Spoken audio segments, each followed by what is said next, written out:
You're listening to the Recovered Life Show, the show that helps people in recovery live their best recovered lives. And here is your host, Damon Frank. And welcome back to the Recovered Life Show. Damon Frank here for episode 108, Wednesday, May 11th, 2022. How you doing, Kristina Dennis? I'm doing great, Damon Frank. Now that we know what day it is for sure. Yep. Happy Wednesday to everybody. A little flub there, and I apologize about that. We're off of our regular routine for the Recovered Life Show. We skipped a day. We took a day off because I requested it, actually. You have to know how to do that self-care, Kristina. Yes, important. It's so important. I respect that you expressed your need, and I really believe that we all are healing from perfectionism. So good for you.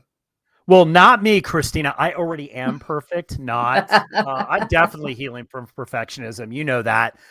So I'd like to welcome everybody to episode 108, Wednesday, May 11th, 2022. We've got a really great show in store for you. First, got to mention here, Kristina, before you jump in here and let everybody know about the Recovered Life Show.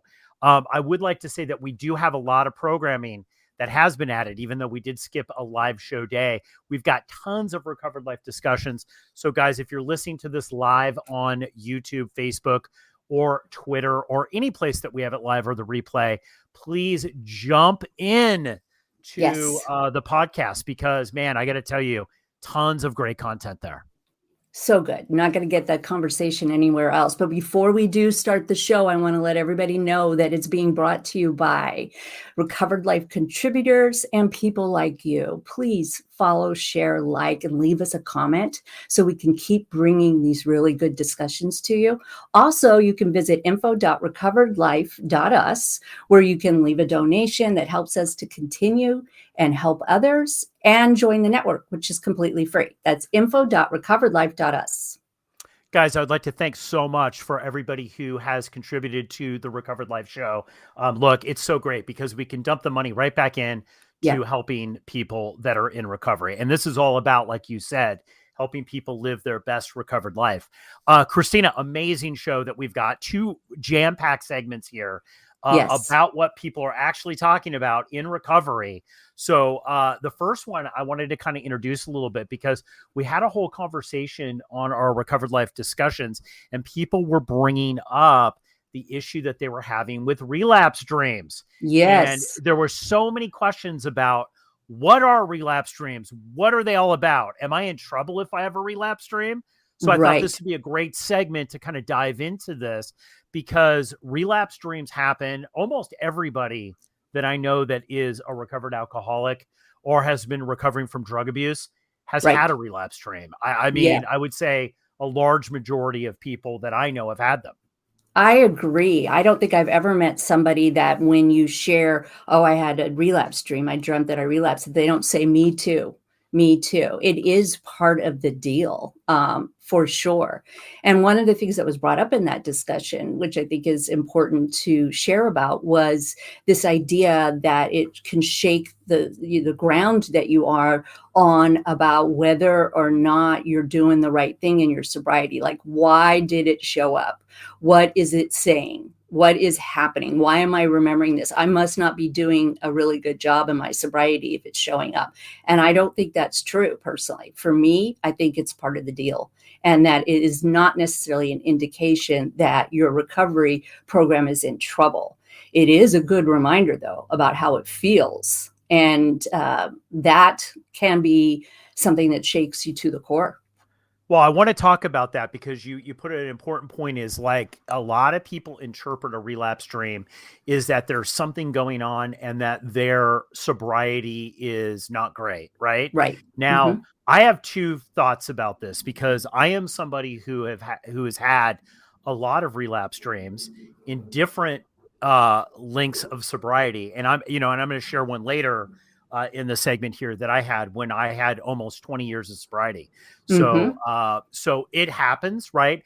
Is it always an indicator that you're doing things incorrectly? I'd say no. Yep, me too. I'd say no. Feel like we always say, and look, and I know that there's therapists that listen to the show and they're like going, oh, don't say feelings aren't facts. Yes. Right. Because they are facts sometimes. Sometimes feelings are facts, and they are indicators of what's going on, especially repetitive feelings, right? Repetitive feelings, like if you're always feeling angry, you're always feeling sad, or you're always feeling confused, that might be a sign actually that something's trying to emerge, right? As a coach, I'd say that all the time, man. If you're reliving stuff all the time, that's something you want to look into. Relapse dreams are interesting though, Kristina, and I want to ask your opinion on this. Go. Relapse dreams, I do believe that sometimes it's a threshold, it's a gateway that you walk through, that you're leaving a certain type of life or ideas behind, and it's addiction's way neurologically of coming back into your life. I've found that to be the case. Ooh, I have to think about that for a few minutes, because that is really an interesting opinion. I think that you are probably onto something there. What I was told the first time I had a relapse dream was that it was indicating to me that I was feeling out of control with something in my life. It was a warning sign to look back and try to see where I am maybe in unrest, where I am not peaceful about an issue. And I think that is true, that when I've had a relapse dream, it has been more of a warning and a sign that says reinforce your sobriety. Look at some of the things that you're doing and see what in your daily life needs to be addressed. But I don't. Well, when we're talking about neuropatterns, though, like let's dive into that real quick before we move on. Neuropatterns. Let's talk about these neuropatterns, because we talk about this a lot. Like when I first got sober, no one talked about neuropatterns in the early 90s. Like no one did, right? But what was happening is when I got sober is that a lot of neuropatterns are being broken. Ideas that I had entrenched about this. So that's what I want to really dive into you about. It's like, okay, these get broken early sobriety. People have these dreams. They've got really horrible relapse dreams that seem very, very real.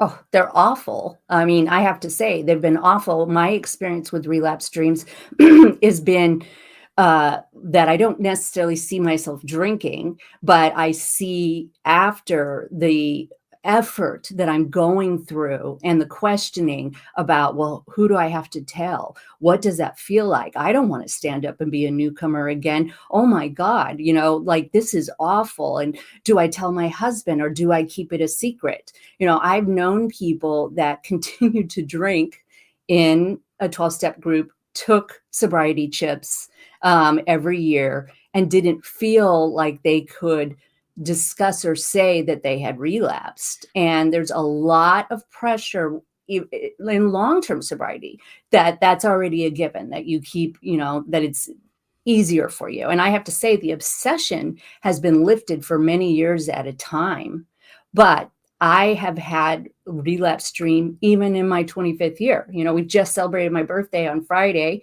Thank you everyone for the well wishes and the thought, but it's not necessarily a given. Sobriety isn't a given. Yes. And so I would feel and have felt through that awful feeling that I had a secret.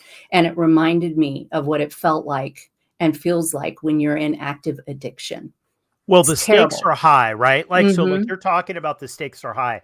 Like I'm with you, because I think a lot of people in early sobriety have dreams that they drank, and it is relapse dreams, because I think about like when you get in even 10 to 15 days, you get a week and you start to realize it's like, I might be able to make a go of this, right? Like working with new people now, it's great because you start to relive it again. You're like, wow, okay, they got 7 days. They might be able to get 2 weeks. They might be able to get 30 days. Right. Right. And so as you get more invested in your recovery, I notice sometimes that these relapse dreams come up with people. And it is, and I think one of the ways that, and I have been upset with relapse dreams before because they've been so real. And I know a lot of people have just been shaken by them, like literally traumatized. Like, and I say, you know what? Look at it as a good thing, because you're so upset about it because it's something of value to you. True. Like, it's identifying that it's something of value. And I think in early recovery, a lot of people are just trying this on. They're Right. trying it on like a I know I jacket. did. Yep, I did. Yeah, I'm going to try this for a week. I think these people are kooky. Why do they keep laughing? This isn't a funny thing, right? Right. And there's so much going through your head that you're trying to process. I think it's normal that people have relapse dreams, especially in early recovery. Of course, of course. And I love that you said people are trying it on, because that was absolutely my experience. And that's why when we coach people, in our program, and they're not 100% sure, whether this deal is for them, I'm okay with that. It's more, it is a great experiment. And I feel like a lot of people catch recovery once they've been around it for a little while. They get the physical sobriety, which allows them to have access to their cognitive function, and they realize they can live without it, but it's still there. And so I'm all right with people who say, I'm not sure I'm an alcoholic. I remember when I first got sober, asking questions like, oh, you mean you're not going to toast on your wedding? You're not going to do this? It didn't mean that I was going to go out and relapse. It meant that I couldn't conceptualize what it would feel like to not drink forever. And having a few years under my belt allowed me to have, information that it was possible. And then I got a little deeper. So I'm all right with people who maybe don't really feel inside that they're an alcoholic when they first start. I'm going to double down on that, Kristina. I actually think it's a lost art in sobriety. Most of the time, especially if I'm working with people, the first thing that I do is we really go over for a couple of days. Okay. Why do you think you're an alcoholic? Right? Good. Why do you think you're an alcoholic? Because I think that this is glossed over, and this, and we've talked with people that are in recovery centers, and I know you do interventions. Yes. And people just assume that people will come into a 12-step program, or they'll get a coach, or they'll go to a rehab, and they already are convinced that they're an alcoholic. I find that that's not the case. And I'm also going to say too, I'm going to go out in the line, and I don't want anybody listening to this to say that I'm telling you that you're not an alcoholic. So don't interpret what I'm going to say here in that way. But I have worked with people at the very beginning and identified that they're not alcoholics. Really? They were going through a trauma, that they had addiction issues, but they might not necessarily, there were other things going on with them. Yeah, I have. And I'm going to be honest. And I think there was much more emphasis, Kristina, earlier on in the past, let's say, when working with alcoholics, especially new people coming in, is to really go over, what is alcoholism? Yes. Why do you think you have it? Yes. Let's dig into this a little bit before we just call you an alcoholic and go down some sort of treatment plan. Right. Well, and if you are one of those people, perhaps, I think I've shared this on this show many times. When I really examined my relationship with the questions of the outpatient treatment, I really did concede inside myself, wow, I do not have a healthy relationship with alcohol. I do not, have some of the power to be able to stop once I start. But I agree with you. There are people that have drank alcoholically that are not necessarily alcoholics. But any period of sobriety is an opportunity to grow, to connect to the feelings, to examine, and just to even start dreaming about what a life. It gives you that opportunity. So, in everybody, I think in this entire world, benefits from a period of sobriety. Yes. And I think why I hesitated to say this is because what we know about alcoholism, and I think you have to be careful about having this conversation with people. So look, I'm not a trained therapist, and this is not what I do, right? I'm not a therapist, and either are you. So obviously every case is different, but I do believe, that going over the fundamentals of alcoholism at the very, very beginning. And this is where I also have noticed causes relapse dreams. People that kind of know, yes, deep down inside they're an alcoholic, but don't really want to say, hey, I'm an alcoholic. Right. Right. Which is a dangerous thing too. We know that if you don't identify as an alcoholic and you are an alcoholic, pretty much I would bet money on it that you're going to relapse within the first 90 days. Pretty much. If you can't get there, because the honesty part of that, the honesty part of that is the key, I think, to walk through the door. But the reason why I say it's dangerous to sometimes ask that question, and you have to be around people that I think have very good sobriety and kind of know what they're doing with this, is that alcoholism will tell you that you don't have alcoholism. True. So you need somebody that can really be truthful with you to say, well, man, you drink these last 5 times, you can't control it. Seems like alcoholism to me. What else do you think it could be? Well, right? And it has to do with the entire world misunderstanding that term, and frankly, I feel like that, the focus on that, and you and I both came from 12-step groups where that was one of the foundations.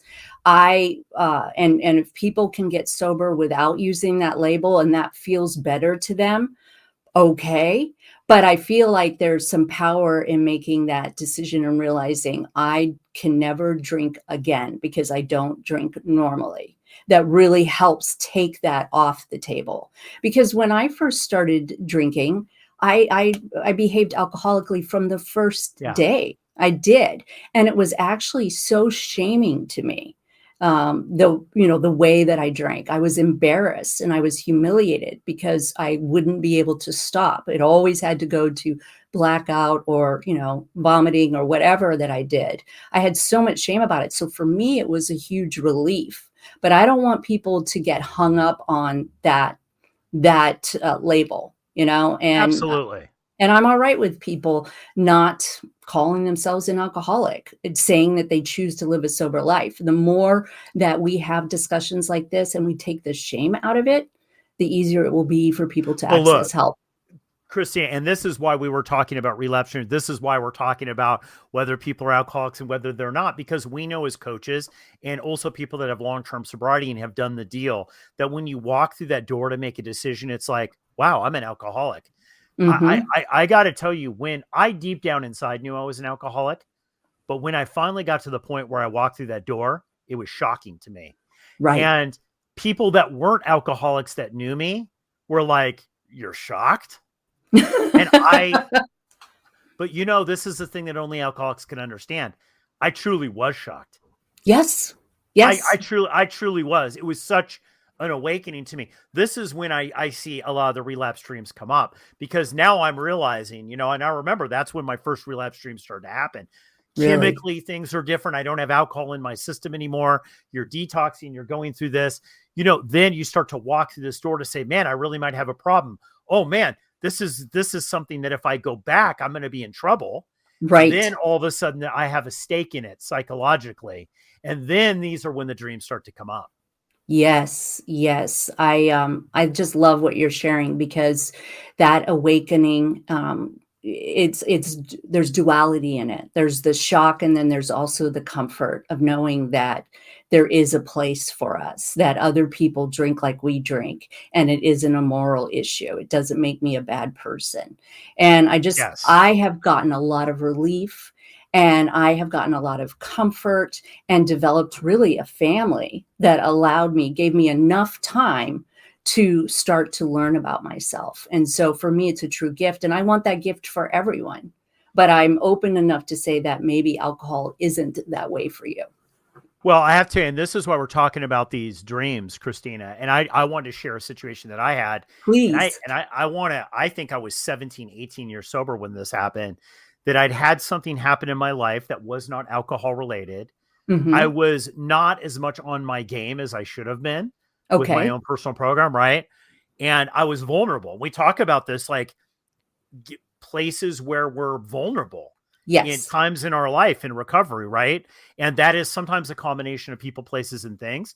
It's sometimes us not necessarily preparing ourselves for the world, mm-hmm. to deal with mm-hmm. the world spiritually, right?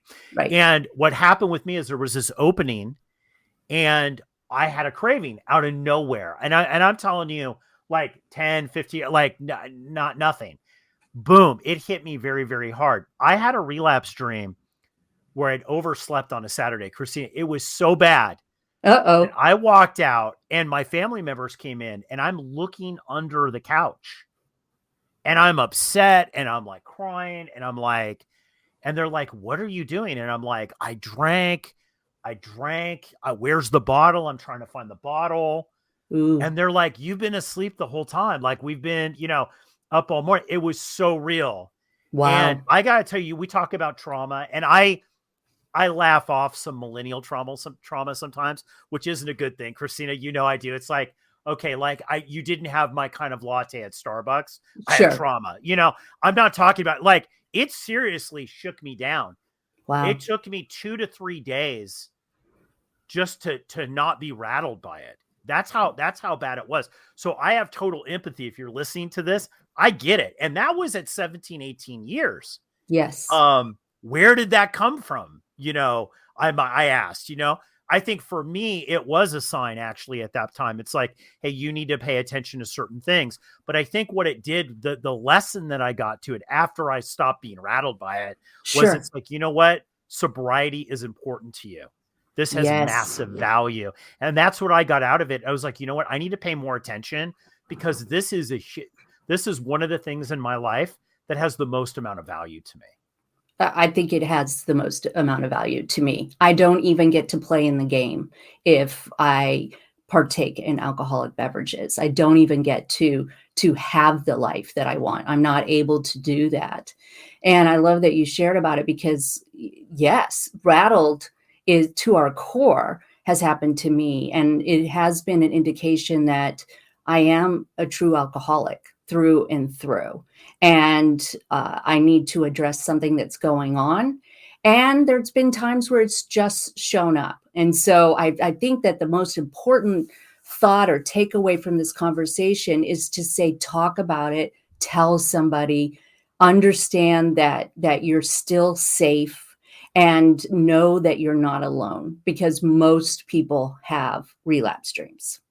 And if there's a lesson there, I would just add to this, Kristina, if there is a lesson there, like there was for me, pay more attention, be more spiritually fit at that moment in my life. And I needed that at a moment in my life. And what I needed at that point was more community. And then I went out and got that. I learned that lesson, right? I paid attention. And this is the thing I think with recovery. It's like, I don't really curse if I have relapse dreams. I'm not going to say I have them all the time. I rarely have them. Okay. But when I do, I actually look at this as to say, okay, look, if I'm upset about this, if I'm rattled, it means that this is important and I need to pay attention to what's there. And if there is nothing there, I need to just move on. Yeah. And this is the thing that I want people to hear if they're listening to this. If you Googled this, right, or on YouTube and you found this on YouTube and you're like, man, I'm having these, sometimes don't beat yourself up for them. Not at all. Because I've said I must be doing something wrong. That if I'm having these. Right. It's dreams are, and then we could have a whole entire show about interpretation of dreams. And I know people who have grown into that science and started paying attention to it.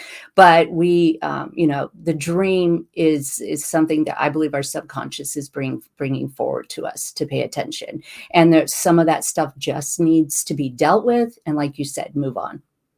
Well, we'd love to hear what you guys have to say. Definitely in the comments.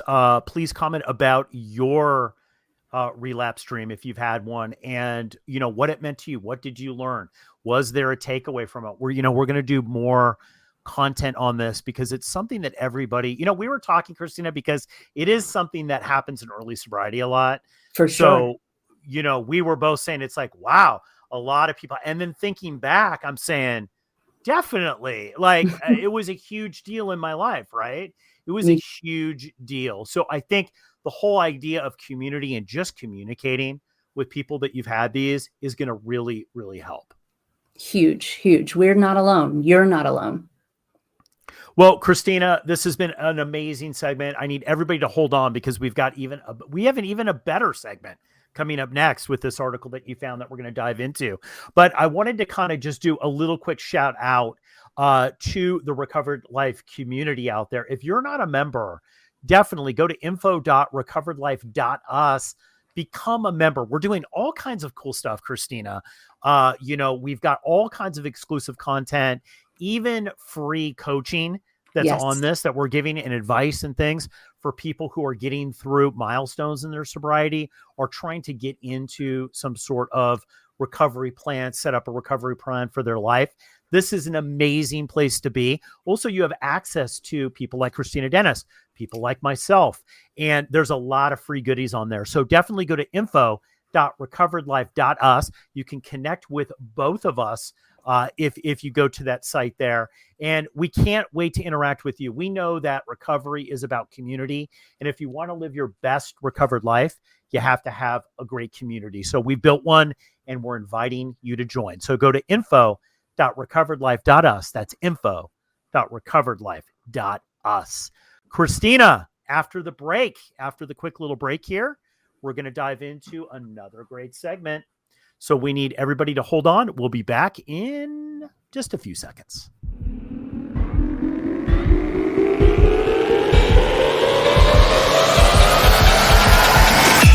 You're listening to the Recovered Life Show.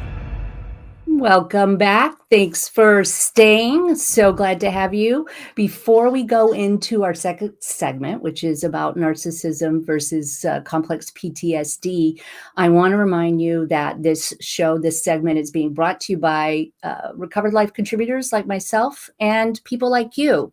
Please like, share, follow, leave us a comment, keep us, going in the right direction.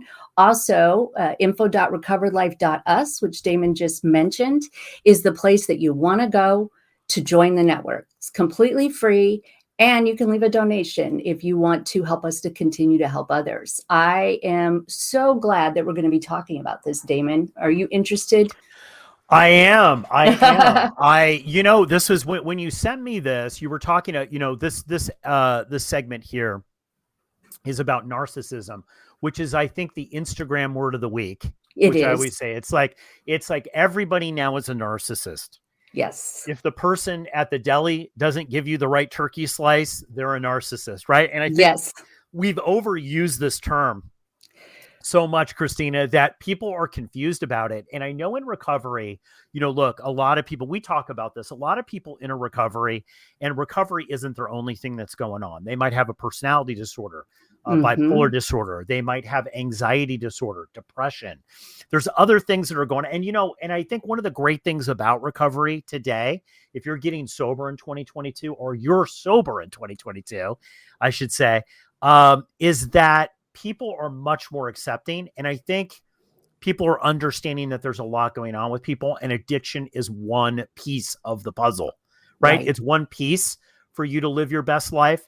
It's not the only piece sometimes. And narcissism comes up all the time. So we wanted to kind of dive into this because you're big in the family unit. That's what you do. You talk about the family unit. And typically, if there is chaos in the family unit, there's probably a narcissist roaming around, right?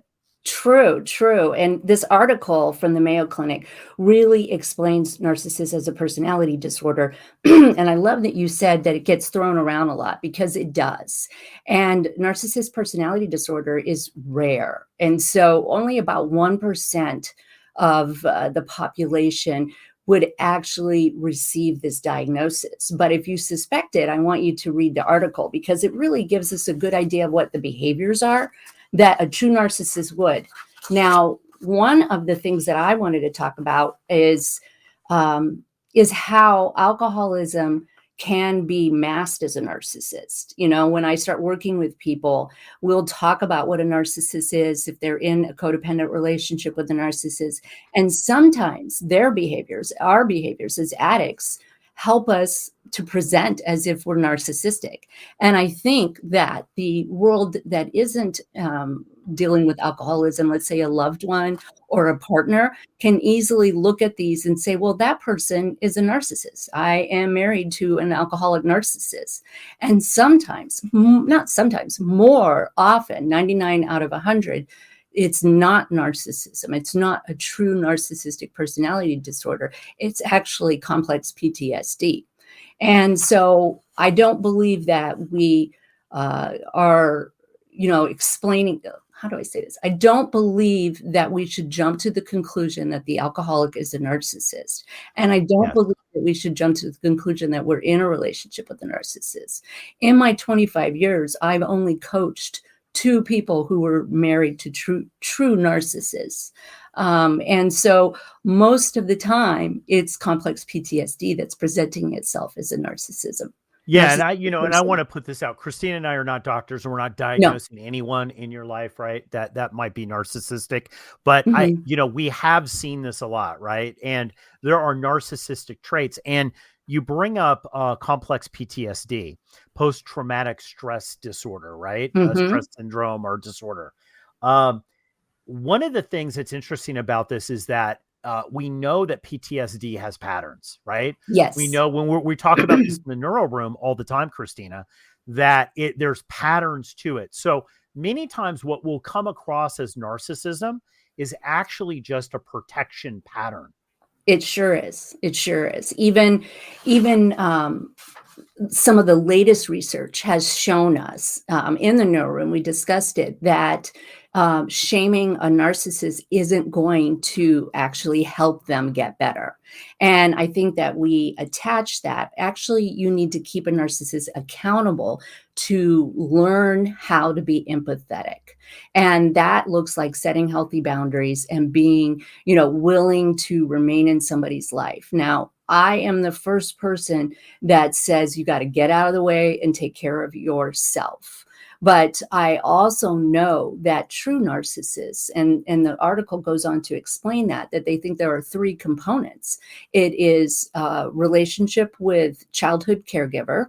In other words, not getting your needs met or not getting them addressed, that there may be biology attached to it, and that it can be part of your actual DNA, but they don't have that necessarily set. I think there will be one day where we're sitting down and, 5 years from now, 10 years from now, that we can see this person will lean toward narcissism. I've seen it in my own son's genetic makeup with autism. So I think we're getting closer, but narcissism can be, narcissistic-like tendencies can be a self-protective mode for people. And for me, as an alcoholic, an active alcoholic, I think I presented very much like a narcissist. Well, I think that the thing is that we know, and just so everybody knows that is listening on the podcast here, we brought up on the screen here for the live show. We're going to put a link in the podcast to the Mayo Clinic article that Kristina is referring to, and we're going to kind of go over some aspects of this. But I want to throw in this: we know that there is an obsession of self. Yes. And obsession of self-thinking with alcoholism, Kristina. We know this. Like, we've known this since the 20s and 30s. I mean, the big book of Alcoholics Anonymous has a whole area on that, just the obsession of self. So the obsession of self looks like narcissism in a lot of ways. But when you start to unpack that, it doesn't play out like that. True. As there's healing there. And I think also too, it's misunderstood. And, look, and I'm not going to say that I've never met a narcissistic person. I have. And I've been, look, if you've ever truly been around a narcissist, they are crazy makers, right? Sure. They're absolutely crazy. And if you're in that family system with them or friend system with them, or they have any kind of hierarchy system that they're involved in, absolutely craziness, right? But this is not the same thing as self-obsession, alcoholic self-obsession. It's different, right? And it presents differently. I think it presents the same a lot of the times at first, because there's such craziness around alcoholics and drug addicts protecting their addiction. Yes. Right? Yes. So you see the chaos in that, but that's not really narcissistic personality disorder. No, it is not. And that's one of the things that I want people to think about as they read the article and start believing or looking at and taking inventory on their relationships. True narcissism, we're not sure, I think, how to really explain that. There's a lot of evidence. There's a lot of research going on around this, but alcoholism is different. Complex PTSD is different. And it kind of points to the source of where the personality started going wrong, where they became self-obsessed. When we drink alcoholism, those of us who have a substance abuse disorder, we become completely different people. I mean, it's Dr. Jekyll, Mr. Hyde, right? That's described in the big book of Alcoholics Anonymous.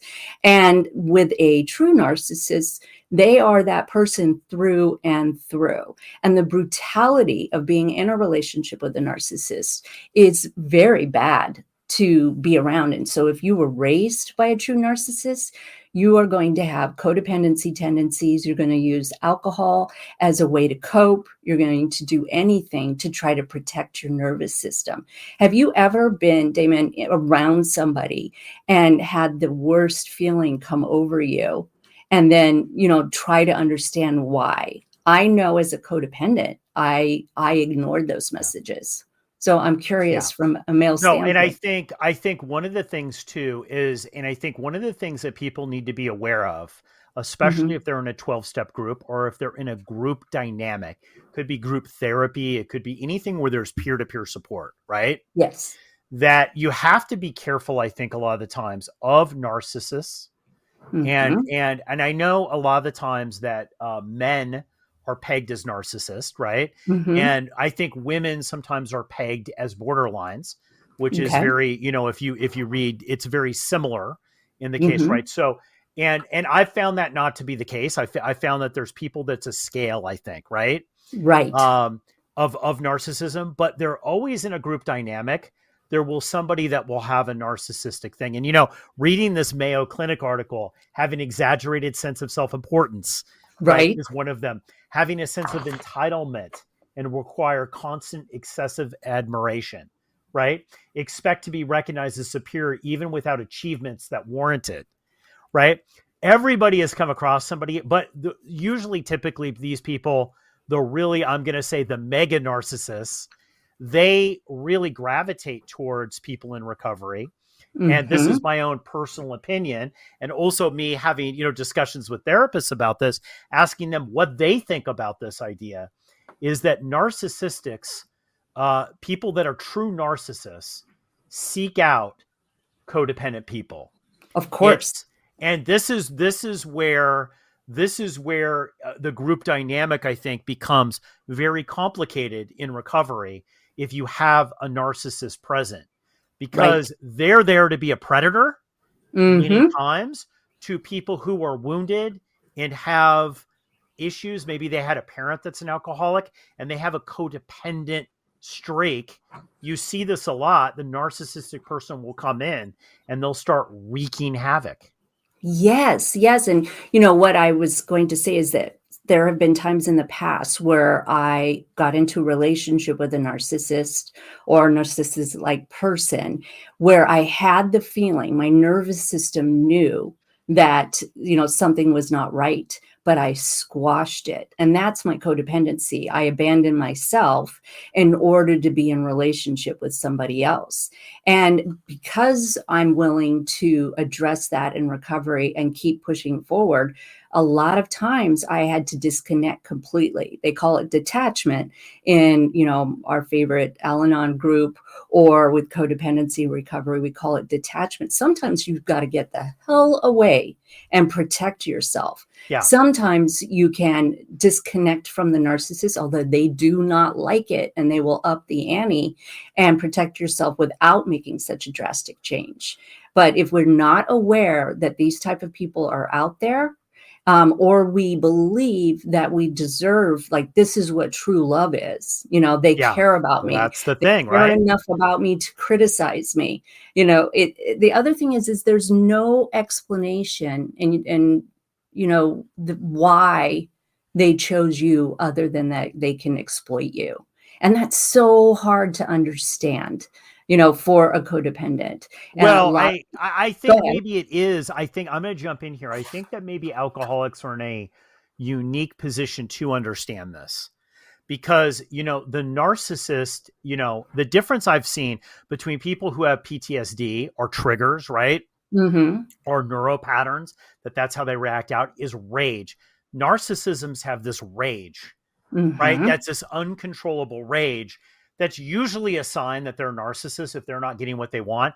But I think one of the common things that we know about narcissism is they're fueled by these interactions, these narcissistic interactions, just as if codependents are fueled by trying to save people, just as alcoholics are fueled by alcohol, right? Yes. So Yes. we do kind of like, and this is where I think alcohol, this is why I think they've said for years, don't date people that you go to rehab with. Don't date people Right. your first year in recovery, right? Because and I've seen this in big 12-step groups that I've been a part of, that I've been in kind of quote a leadership position in, Sure. where we're, it's a large group, especially narcissistic men coming in and literally being predators, finding people who are weak, or they're down, or they've been hit down, right? They're trying to recover.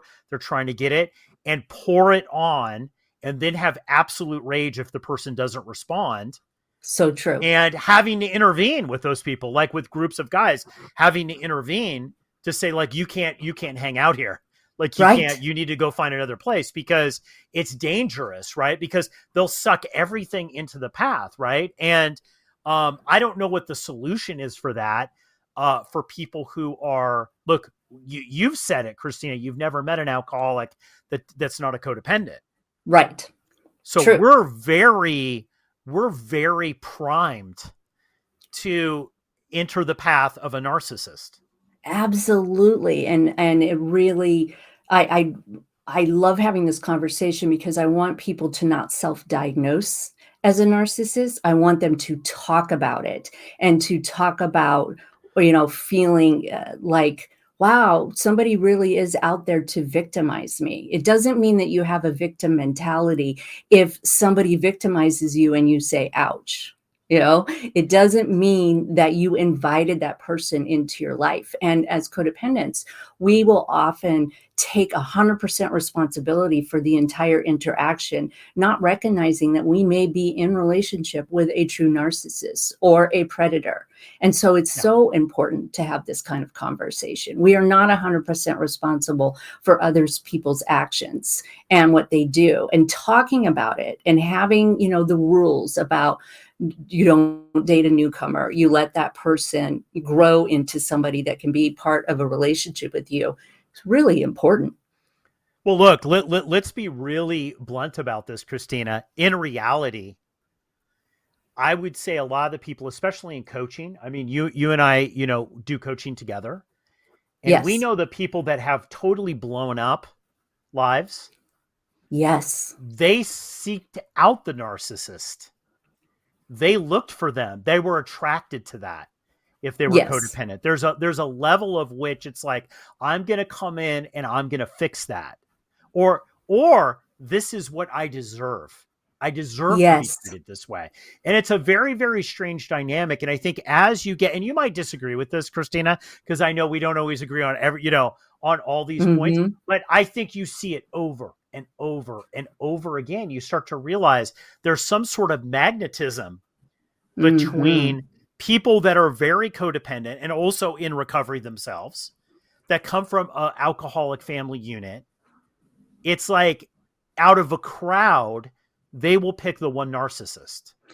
On purpose, not necessarily consciously, not consciously. Yes, not consciously. But, and that comes from childhood wounding. If you were raised by a narcissistic person and you were told that these behaviors meant that that person loved you, you will believe that when you are young. You will believe that because this person is taking care of you and you have no choice. But if we don't pull out those belief systems and examine them and start working on our confidence, our self-care, and our self-worth, we will continue to find somebody who emulates the relationship that we had with our primary caregiver and try to change them, because that means I have value.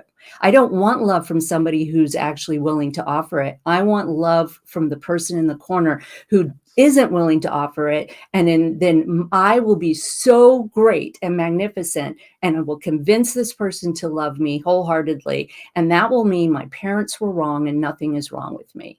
And it is. Or I would even say can't offer it. It's not even that they're not willing. They can't offer it. And you see this with PTSD too. It's like people that have trauma or whatever around certain things, they will attract other people into their lives that it's the worst possible scenario for them, right? So look, and you and I, we've all done this too. I've done it. We're not like, we've all done this. So it's like, we've been down this road and we know what this is like. And working with other people. That's why I so much love this show, Kristina, is because that you and I are able to kind of talk about behind the scenes. We're able to really get real about this. Right. And then also talk with our guests about really how you're going to live your best recovered life. You know, and this, if you're hanging around narcissists and you're hanging around people that have massive PTSD, right? And you're trying to get them to give you something that they're unwilling or unable to give you emotionally, you're setting yourself up for failure. Sure are. And finding out that as adults, we are 100% responsible for loving ourselves and not leaving that job up to somebody else can feel really, really lonely. But as I say to people, once you start giving yourself that love that you are seeking from somebody else and making somebody else responsible, you will have the self-security that you're looking for in other people. And you absolutely will. You will, and you'll win. And the narcissistic people will not have the effect on you that they want. You'll be able to identify it. That's not for me. Yep. That's not for me, right? And move on. Kristina, this has been an amazing episode number 108, Wednesday, May 11th, 2022. Before we leave, I just want to mention, guys, head over to recoveredlife.us. A lot of great changes there. We've got some amazing stuff, Kristina, going on in the Recovered Life community. And Kristina and I, in the next couple episodes, are going to have a big announcement for people that listen to the show that really want to take the recovery to the next level. We're working on something right now that I think you're going to love. So hang tight, go to recoveredlife.us, start living your best recovered life. Join a community of like-minded people. Do it now. Recoveredlife.us. That's recoveredlife.us. Episode 108, Kristina, in the can. All right. Everybody have a beautiful day. Mwah. Keep the conversation going. Join Recovered Life, a community of like-minded people who are looking to live their best recovered lives. Membership is free, and you can apply at recoveredlife.us.